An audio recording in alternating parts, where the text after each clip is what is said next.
By now you remember that it is Earth Day, and we celebrate that here in our congregation. We celebrate it in what we call the celebration of God's creation. Those are the words we sometimes give it in church. This day was first introduced in about 1970, and it's been celebrated globally every year since 1990. And it's not just a tribute and honor, a celebration to Earth. It is also meant to be a dedication as well to the concept of peace. And so I was thinking about that this morning, because you see, when I typically think of Earth Day, I usually think of my 5th grade class and the tree that we planted outside our school.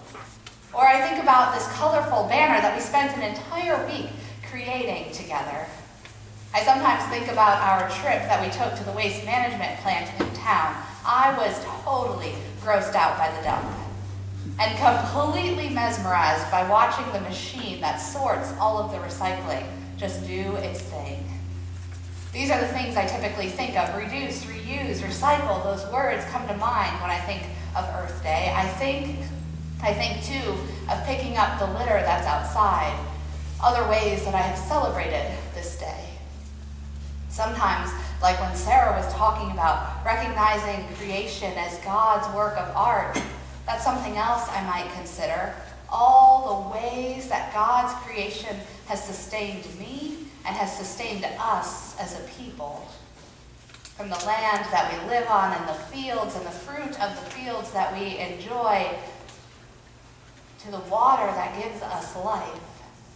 I think about the ways that it has physically helped sustain me, but then also spiritually, how it has revived my soul within me. To retreat into nature, to be inspired by the majesty of mountains and sparkling waters that encourage the idea of a fresh start. I think about the beauty and the amazement of the diversity of animals, those that we see out in the world that have adapted to their surroundings, and those in our own homes that bring us love and companionship.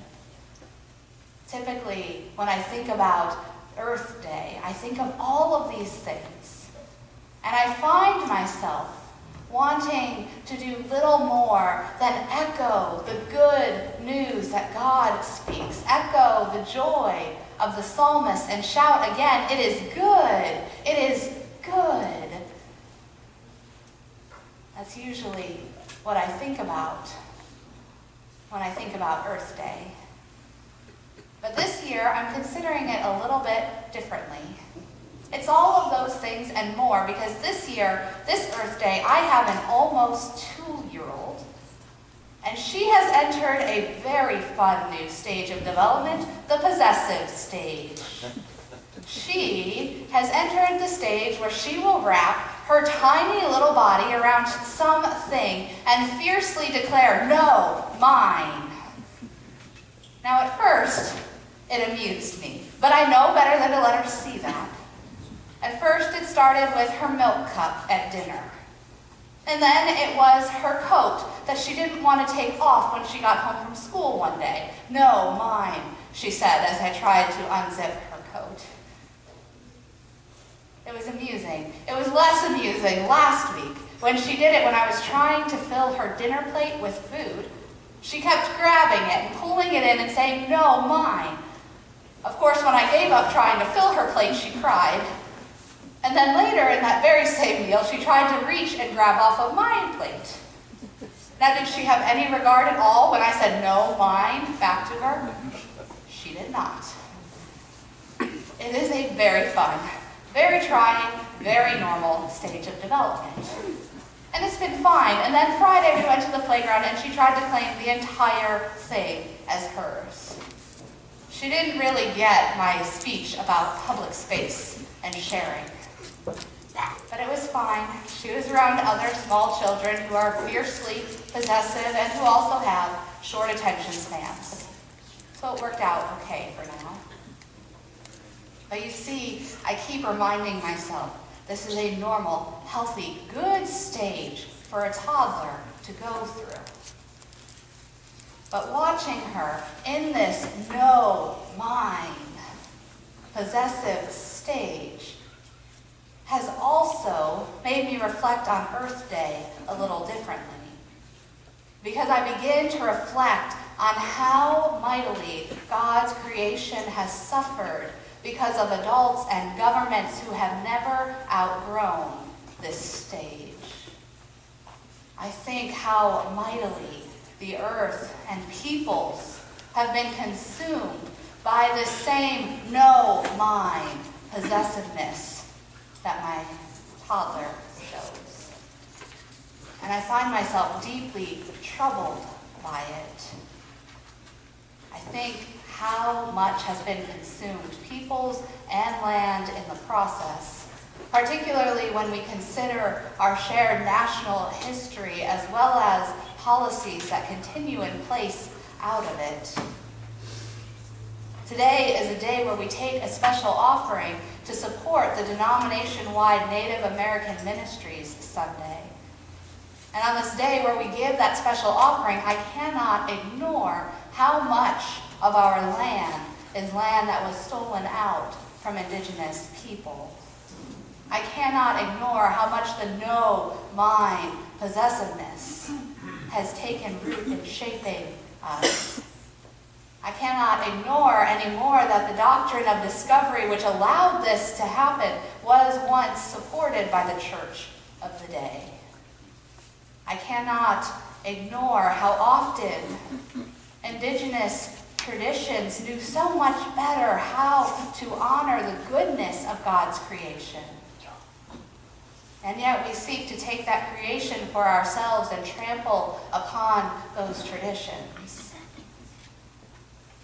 When I've considered this in times past, I've often found myself so overwhelmed with guilt I didn't know what to do with it. I would try and soothe it by reminding myself that maybe this was all in the past, that maybe this was a history written long before me. I tried to convince myself maybe there was nothing I could do but feel bad about it. Except that it is not all in the past. It is not just history that cannot be addressed or corrected.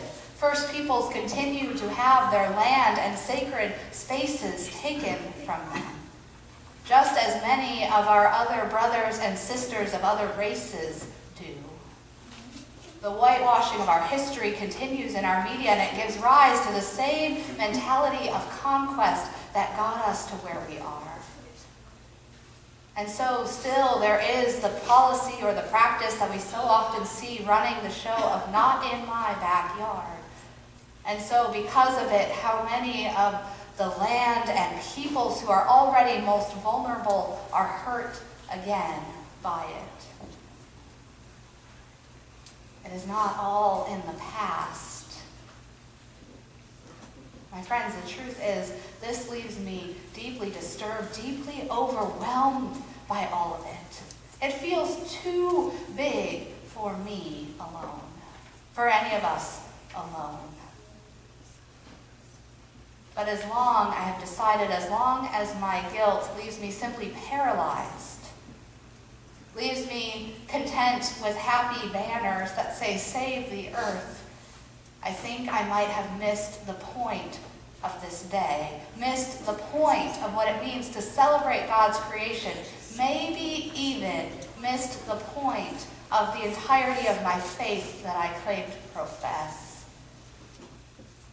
You see, land issues are not just climate or land issues, they are faith issues. Before God sent the Israelites into the promised land, which is its own troubling story, but before God sends them, God gives them a whole litany of instructions about how to care for the land. How the land can never truly be sold again and again and again forever, because it is not the people's to own, to dominate. It is always and ever will be God's. It is always nothing more than a gift entrusted to the people for their tending to it, not for their conquest and control and domination. That's what our creation story reminds us. It's what the instruction is given again to the people. The land is God's land, God's goodness, God's art offered to us. And this instruction about the land is as much about ensuring that God's people will have a good relationship with the land as it is about ensuring that God's people will have a good relationship with God, and even with all the other nations that they will meet. Because you see, these instructions around how to care for the land, they are connected to the practices of Sabbath rest and the Jubilee year. The year of Jubilee was a year of celebration. It was a year of restoration, a year of reparations. In this year, things rested. The land was open again to all. Anyone could eat off the fruit of the land. No one could be turned away because it was mine and not yours. The rich and poor alike ate off of it. And at that time, the lands also went back to the original person who had been tending to them. Debts were forgiven at this time. It was not just about the land. This was a way to break cycles of poverty so they couldn't continue endlessly. This was a way to break the widening gap between rich and poor, powerful and powerless. This was God's hard stop on a people who were possessive like a toddler yelling, "No, mine." This was God saying, "No, mine."